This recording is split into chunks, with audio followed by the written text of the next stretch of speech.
Hello everyone, and welcome to my BNB CBS Gossip 24 channel.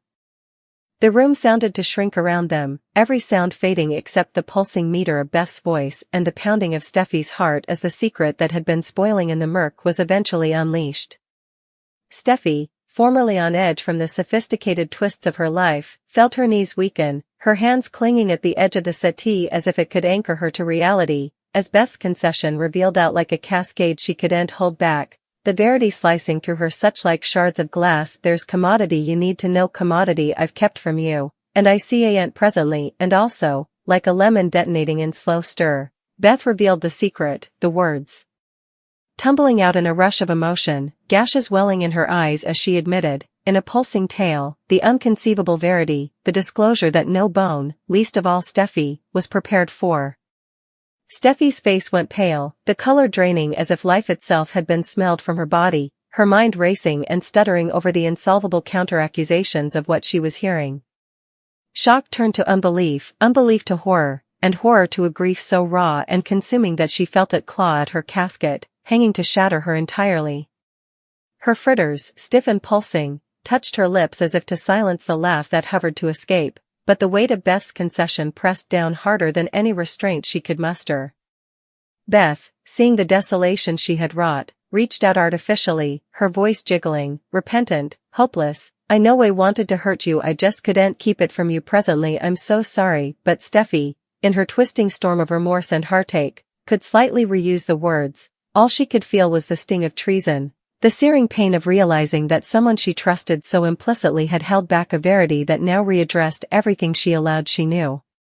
Her knees buckled, and she sank to the bottom, gashes streaming freely, unbridled, a alluvion of anguish that reflected not only the shock of Beth's disclosure but also a deep, eating tone reproach, a recognition of the miscalculations she had made, the openings missed, and the involved web of choices that had led to this heart-wrenching juncture. Every sob she released sounded to echo through the room, resonating against the walls, carrying with it the collaborative weight of shattered dreams, love betrayed, and the ruinous consequences of secrets kept too long. Suckers watching from the edge of their seats, fused to every flicker of emotion on screen, couldn't help but feel the intensity, their own hearts clinging as Steffi's breakdown unfolded in agonizing detail, a raw depiction of mortal vulnerability that left observers contemporaneously affrighted and charmed. Social media erupted nearly incontinently, commentary submerging in with expressions of unbelief and empathy, hashtags trending as the followership tried to reuse the storm of drama that Bold and the Beautiful had unleashed. Steffi's heart is breaking right before our eyes, one addict wrote, while another twittered, Beth's secret?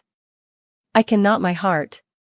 The scene wasn't just a narrative pivot, it was a magnifying glass over the emotional fragility that defines mortal connections. The delicate vestments of trust, love, and honesty that, once strained or broken, can leave desolation in their wake. And yet, amid the desolation, there was also a hint of complexity, a nuanced depiction of Beth herself, whose eyes betrayed guilt and fear, a silent acknowledgement of the pain she had caused indeed as she quivered under the weight of the concession.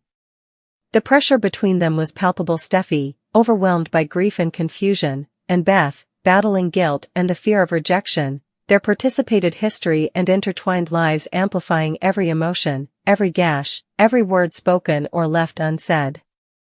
Steffi's mind, generally sharp and calculating, felt foggy and unmoored, floundering to attune the loving relationship she had with Beth with the painful reality of the secret just revealed.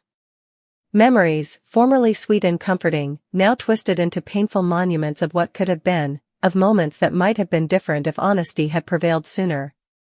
The heartache was compounded by the impossibility of the situation. How do you move forward when the foundation of trust feels like it has atrophied beneath you?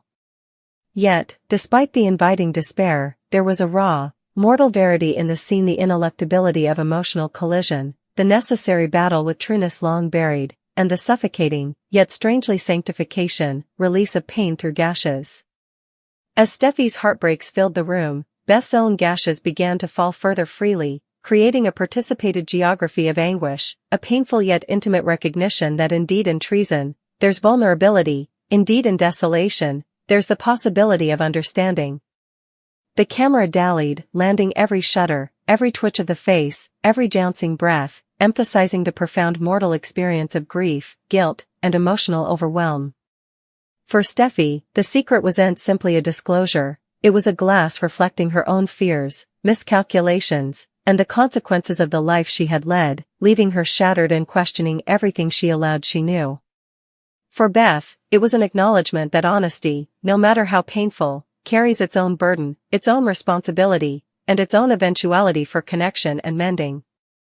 Together, in that heart-stopping, gash-soaked scene, they embodied the substance of mortal drama, the fragile cotillion between love, verity, and consequence, leaving suckers around the world reeling, hearts paining, and feelings raw.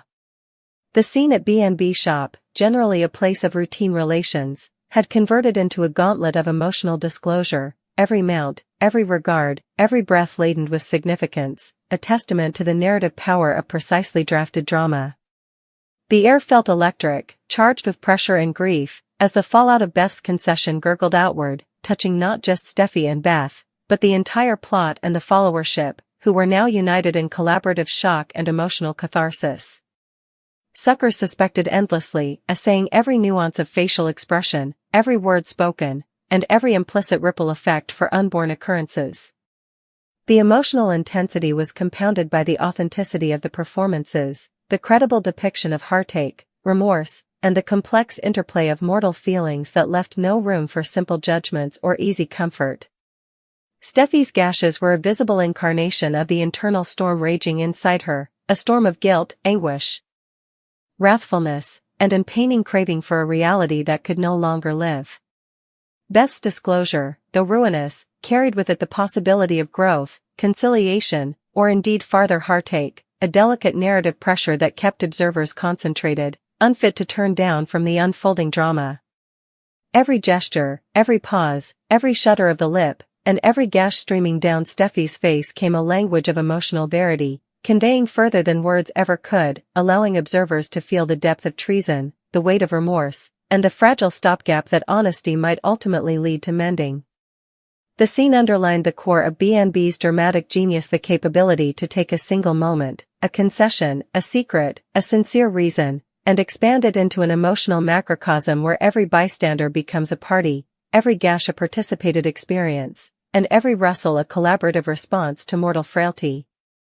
As the occasion closed, with Steffy still crumpled in her anguish and Beth standing hard, pulsing yet bent, the air remained thick with undetermined pressure, the pledge of further heartbreak, and the hanging memorial that secrets, no matter how well-intentioned, have a way of shaping lives irrevocably.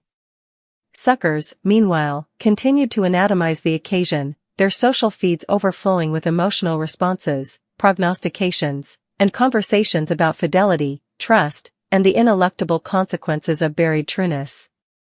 The scene came an artistic criterion for B&B suckers, a moment that would be replayed, quoted, and flashed back for the raw emotional power, the masterful amusement, and the devastatingly mortal drama it captured in all its messy, beautiful, heartrending glory.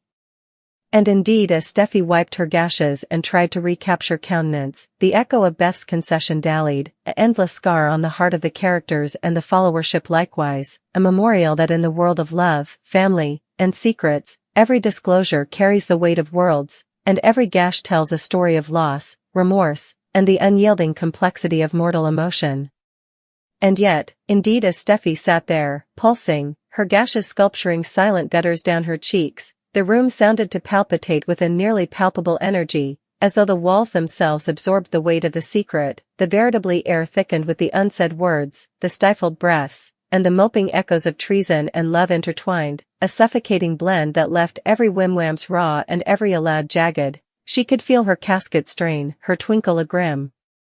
barrel in her cognizance, as though her body itself was trying to expel the shock, to purify the horror that Beth's concession had wrought, while her mind, typically so complete at computation and control, now entwined uncontrollably, cycling through every possibility, every what-if that had led them to this moment, every mistake she had made, every moment she hadn't said what demanded to be said, every regard that now sounded layered with retired meaning, and every word left unsaid that might have averted this anguish, leaving her feeling both helpless and reproachable, caught in the cruel incongruity of victim and party in the desolation, as if the secret itself had poisoned the veritably space they enthralled, infecting it with a graveness that couldn't be defied. Beth, for her part, remained frozen yet vulnerable, every muscle tense, every inhalation a earthquake, every exhalation a concession that she couldn't repudiate, her eyes brimming with the raw honesty of someone who knew the irreversibility of verity and the impossibility of undoing the detriment, a combination of fear and craving etched into her features as she reached out, dithered, and also drew back, uncertain whether her touch would soothe or farther crack, knowing that the very act of presence could be both a comfort and a torment. She had revealed the secret, the unbelievable reality, but the fate, the wreckage of feelings was commodity no words could repair, no reason could mend, and no gash could abolish, and yet still she dallied, tethered by love and guilt, hoping that indeed in desolation, some shard of connection could survive. The silence that followed was suffocating, broken only by the sound of Steffi's stifled heartbreaks and the subtle catch in Beth's voice, each sound amplified against the walls of B&B shop, every creak and rustle reverberating like an echo chamber of grief, until the space itself felt alive with anguish, a character in its own right, holding them interned in a tableau of pain and disclosure that sounded to stretch on endlessly, a slow stir agony from which there was no immediate awakening. In the midst of this suffocating pressure, Steffi's mind flitted between blameworthiness and empathy, wrathfulness and understanding, each emotion crashing over her in grim swells, a storm of clashing instincts, as she grappled with the fact that Beth, the person she loved and trusted, had withheld a verity so profound that it now reshaped the very foundation of their lives. The treason was particular, intimate, nearly unsupportable, and yet, beneath the raw pain, there was a flicker of recognition that Beth's conduct were born not of malignancy but of fear, confusion, and maybe deceived protection, a nuance that only served to consolidate the complexity of the moment, rendering every emotion contemporaneously sharper and further mortal, further real, more excruciating. Suckers watching the scene, numerous fused to their defenses, some brooding to companions, others alone in living apartments and bedrooms felt the narrative graveness pull at their own hearts, passing the heartache of Steffi's collapse vicariously, each rustle, each earthquake of a lip, each glistering gash on her impertinence a glass for their own empathy, and social media, of course, burned incontinently, a campfire of hashtags, trending commentary, and emotional outpour as observers inclusively tried to reuse the exposures alongside the characters, mooting motives, anatomizing every nuance of expression, and replaying the confessional scene in their minds, unfit to tear down, as if the emotional intensity had created a gravitational pull insolvable to repel. And while the digital sphere erupted with commentary, the physical space within B&B shop held its own stifling drama, every object, the plush upholstery, the polished shells, the scattered ornamental particulars, bearing silent substantiation to the battle, turning ordinary surroundings into a stage for extraordinary mortal vulnerability, a gauntlet in which love, trust, and verity collided with the force of a hurricane, leaving desolation in their wake and exposing the fragility of mortal connection with merciless clarity. Steffi's heartbreaks came less subdued, less controlled, until she was consumed by the sheer magnitude of grief, a tidal surge of emotion that left her pulsing, heaving, and adhering to the cabinetwork as if her life depended on it, while Beth, inversely shaken, imaged the intensity of feeling, the participated experience of disclosure and guilt, creating a complex web of emotion that, while painful, also suggested at the enduring bonds between them, the possibility, still faint, that verity, formerly revealed, could form a new foundation upon which understanding and mending might, ultimately, be erected, indeed as every fiber of their being screamed with desolation and unbelief. The sequence of events, each word, each response, each gash, came etched into the psyche of both characters and followership likewise, a slow stir contemplation on the consequences of secrets, the delicate math of trust, and the brutal ineluctability of emotional collision when trueness long suppressed are eventually brought into the light, a memorial that love and treason are infrequently separate, that grief is as concentrated as joy, and that mortal connection, while flexible, is no way impregnable. Steffi's pulsing hands, now pressed to her face, sought to hide her expression, but in doing so only revealed more the impossibility of concealing raw emotion, the way grief demands to be seen, conceded, and participated, indeed when doing so leaves one feeling exposed, vulnerable, and entirely unmoored, while Beth, standing uncertainly hard, embodied the same duality, guilt and stopgap intertwined, shame and love coexisting in the small movements of her body, the reluctant lifting of her hands, the subtle earthquake in her voice, and the glistering luster of gashes that refused to be contained, all gestures revealing a humanity too complex for simple judgment, too intricate for easy resolution. And as the twinkles stretched, the room itself sounded to decelerate, time folding in on itself, each alternate heavy with consequence, each breath a memorial that life had shifted irreversibly in the wake of the concession, leaving both women suspended in a liminal space between desolation and possibility, the delicate thread of relationship now both rasped and luminous, every implied word a implicit ground or ocean, every regard a concession of understanding, every twinkle a protestation of vulnerability. Social media chatter, meanwhile, continued to swell, suckers anatomizing dialogue, assuming on unborn relations, and theorizing about how Steffy's breakdown and Beth's admission muscle ripple through the rest of the bold and the beautiful macrocosm, each post, comment, and retweet a testament to the narrative power of authentic emotional lyre, the way a single scene can unite cult worldwide in participated empathy, heartache, and expectation, a living, breathing extension of the drama. Unfolding on screen, echoing the characters' inner fermentation in a global chorus of concern, seductiveness, and love for the characters who, though fictional, now enthralled veritably real emotional space in the hearts of observers. Yet inside B&B Shop, removed from the digital delirium, the emotional pressure remained nearly unsupportable, the air thick with implied questions. How would Steffy attune the treason? Could Beth forgive herself? Was there a path forward that recognized the verity while conserving their bond? And as Steffy's body quivered, her eyes blown and red, and Beth's hands shook in the silence, the followership could nearly feel the physical weight of their anguish, the gravitational pull of participated grief and guilt, as though the veritably space between them was alive, charged with possibility, fear, and hope in equal measure, leaving the scene, though ruinous, pregnant with the complexity of mortal emotion and the raw, undressed reality of defying verity. In that suspended moment, everything, every regard, every movement, every twinkle, came monumental, a memorial that the disclosure of a secret isn't simply an event but a transformative experience, one that reshapes connections, forces soul-searching, and demands the navigation of a geography littered with emotional debris, where every step is conditional, every word carries weight, and every commerce is invested with the possibility of both rupture and conciliation, leaving the followership both breathless and hungering for the coming unfolding chapter in this intricate cotillion of love, treason, and mortal frailty. And still, the room held them in a suffocating embrace of silence and anticipation, the quiet punctuated only by the soft, uneven rhythm of Steffy's gasps and the faint tremor in Beth's voice as she tried to summon words that might soothe, that might bridge the chasm their lives now spanned, but the truth, once set loose, was a tidal force that neither could contain. Steffy's hands, still pressed to her face, were cold and trembling, her fingernails biting into her palms as though physical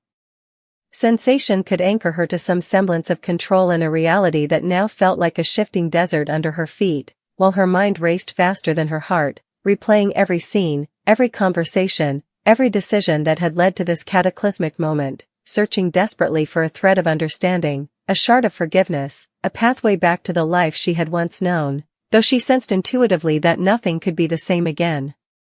Beth's eyes, wide and glistening, followed Steffy's every movement, every shudder, as if her gaze alone might communicate the depth of her remorse, the gravity of her love, and the impossibility of taking back what had been revealed. She wanted to reach out, to offer comfort, to hold Steffy close, but she hesitated, aware that her presence was both a balm and a blade, that each step she took toward Steffy could either heal or exacerbate the rupture, and that nothing she could do or say might